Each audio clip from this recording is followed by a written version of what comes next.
Hello, and welcome to Crackin' Crime. I'm your host, Jamie Tilson. Your co-host, Seth. Tilson. It's good to have you back. I'd like to thank everybody for tuning into the podcast. It's been going pretty good. We've had a lot of views, a lot of downloads. Everybody go check us out. Social media, Facebook, the Twitters. We're all over the interwebs. Go check us out. Twitter's singular. You said Twitters. Oh, yeah. We are the Twitters. We are the Twitters? Tweeters? Wait.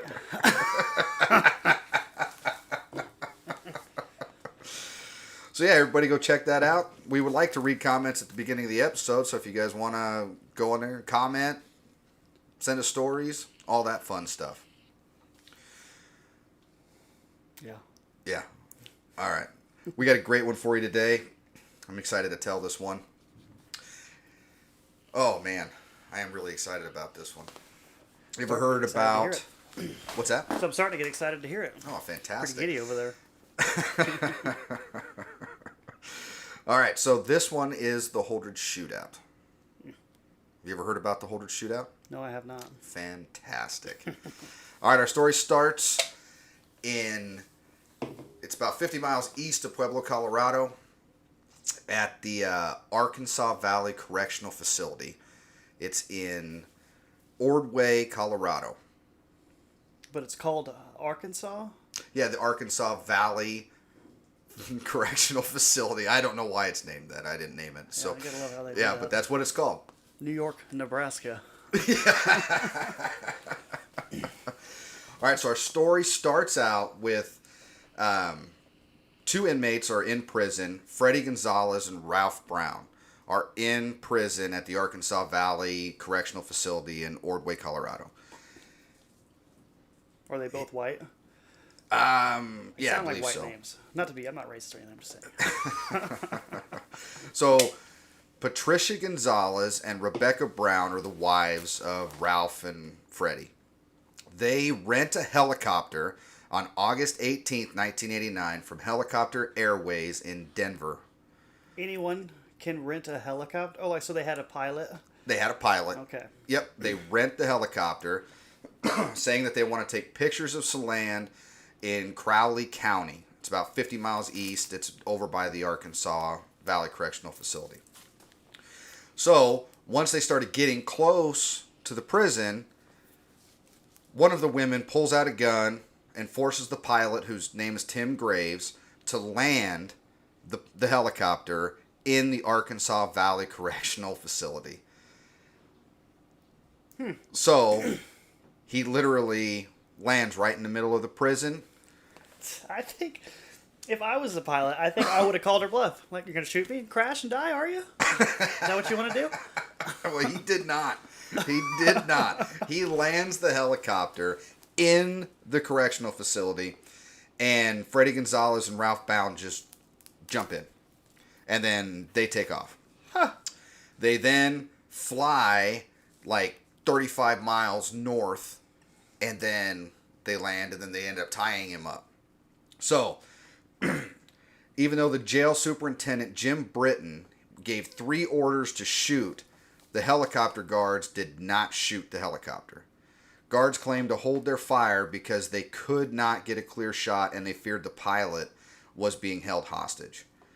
So in a quote from Superintendent Britton, he says, "From the time the helicopter came into view, from the point of touchdown to takeoff was 10 to 15 seconds. My recollection was that as the inmates were diving headfirst into the helicopter, it was then taking off." Jeez. Yeah. That was very well planned. It was very well planned. So the pilot was found 35 miles north of the prison near a farmhouse, tied up, and his abandoned helicopter was there nearby. Why would they just take the keys? You ain't got to tie the guy up, too. I know. Yeah, they tied him up. Yeah, bound him. Jeez. And then left him with the helicopter, so at least he was unharmed. I mean, that part's good. Yeah, at least he got found, too. Didn't starve or get mauled by a bear. So the women and the men, they fled in a Ryder van. So, police set up roadblocks on highways leading from the prison, and used helicopters to help in search of the inmates. People donated helicopters and were coming in, and there's this huge search in Colorado looking for this Ryder van. Now the story takes place in Nebraska. So the prison escape is one of the craziest ones, isn't it? Isn't that unbelievable? That's nuts. Yeah. Use a helicopter. Man. I hope they don't get caught. Sounds awesome. But you said a shootout, so I don't think it's going to end well.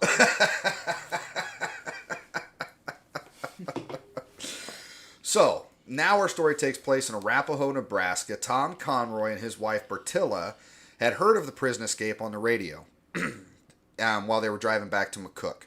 So they were driving from, I believe I read Alma. They were driving back to McCook. They were in Arapahoe getting gas. They spot the Ryder van on Highway 6. So he goes in, he asks the gas station attendant to contact the authorities and let them know that, hey, I just saw this Ryder van. It was eastbound towards Holdrege. So law enforcement are notified, and they all start looking right there, watching on Highway 6. Nebraska State Trooper Ken Dalkey and Holdrege Police Officer Tim Herbert followed the vehicle through Holdrege. They're trying to stop the vehicle.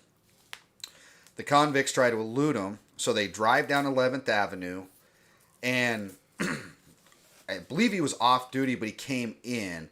But it was Sergeant Tom Nutt of the State Patrol is at 11th and Blaine. He sets up a roadblock. This is where they start shooting. So the convicts, there was the front seat passenger, starts firing out of the Ryder van. Tom Nutt takes cover behind his car. And then the van turns and goes south down Blaine Street.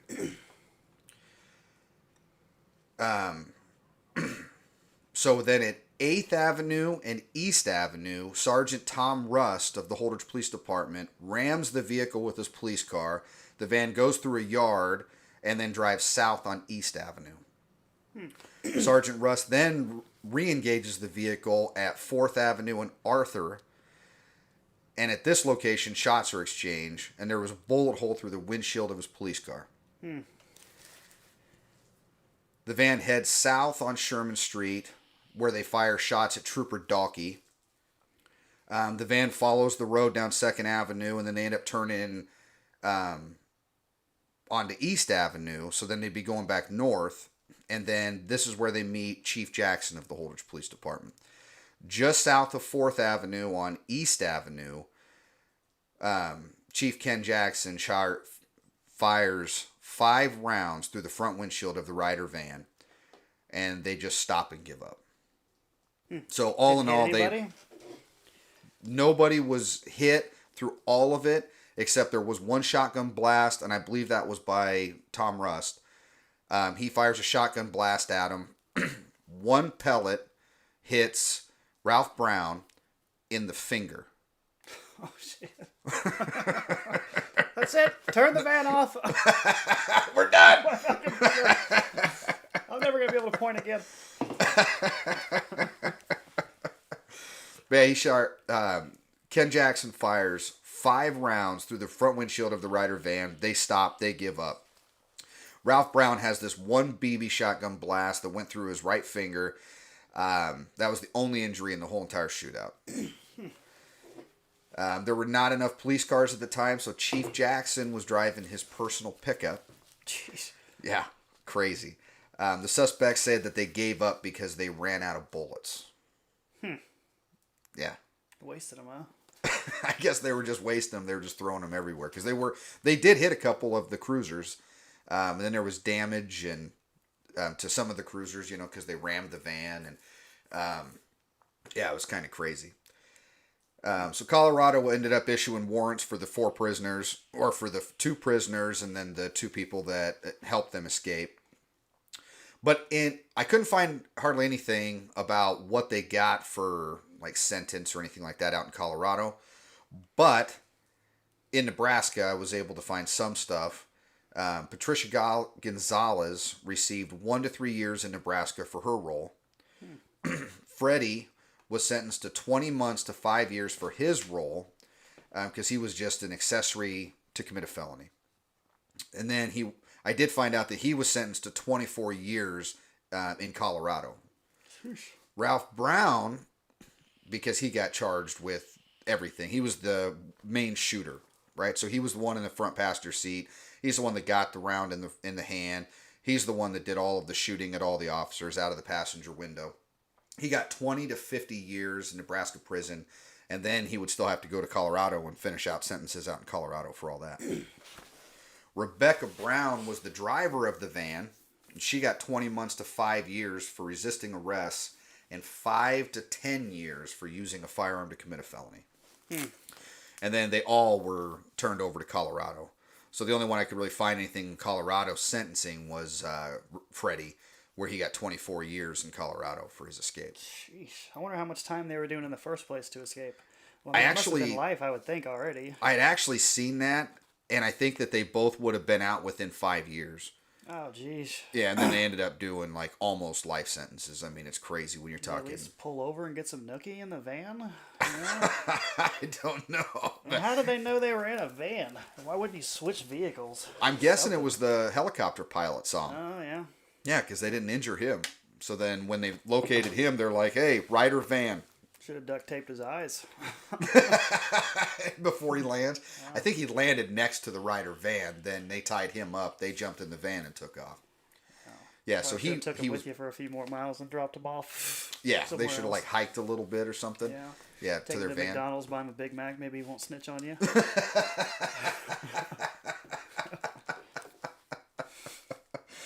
I know. They were really banking on that bear mauling him, I think.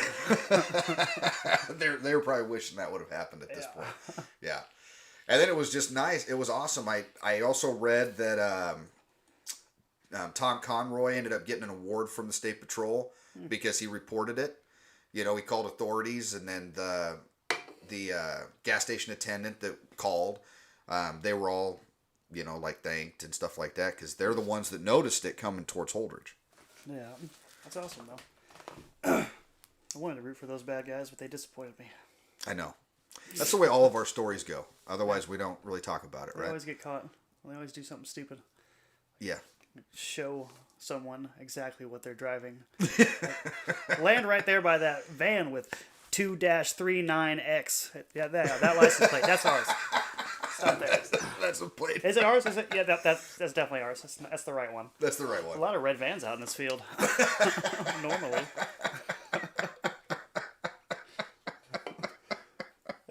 They thought it through so well, except for the getaway part. Yeah. Let's drive the same vehicle we showed someone we're going to leave alive. In a big red van. I think it was yellow or white, but still. A purple fucking slug bug. Fuck it.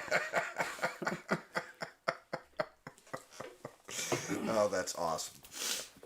So in like 91 or 92, a TV show called Top Cops does a reenactment of the whole thing. It's you can find it on YouTube. We'll put a link to it on our Facebook page, so that way you guys can find it. And we're gonna post pictures on our Facebook page that we found from like Tom Nutt. He has some articles and stuff that he puts onto his Facebook page, so I'm gonna post that on our Facebook page. I also then, when researching for this, because I wanted to have the actual route that they went through Holdrege, so I went out to the Nebraska Prairie Museum, and they were fantastic. They really helped me out a lot.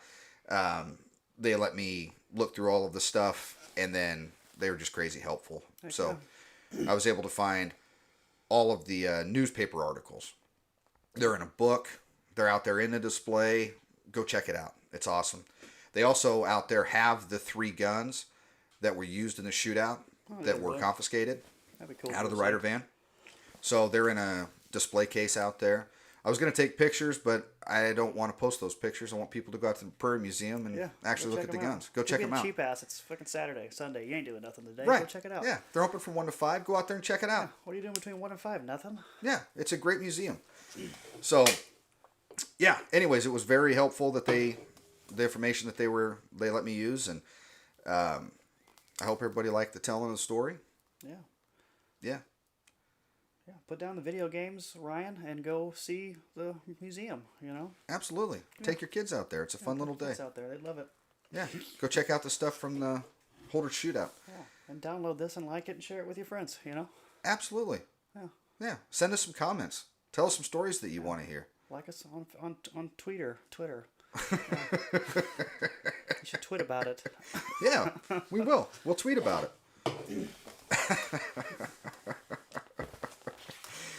Alrighty, man. Well, that's all I got. That's great. Like I say, go check us out on everything. Well, until next time. Until next time.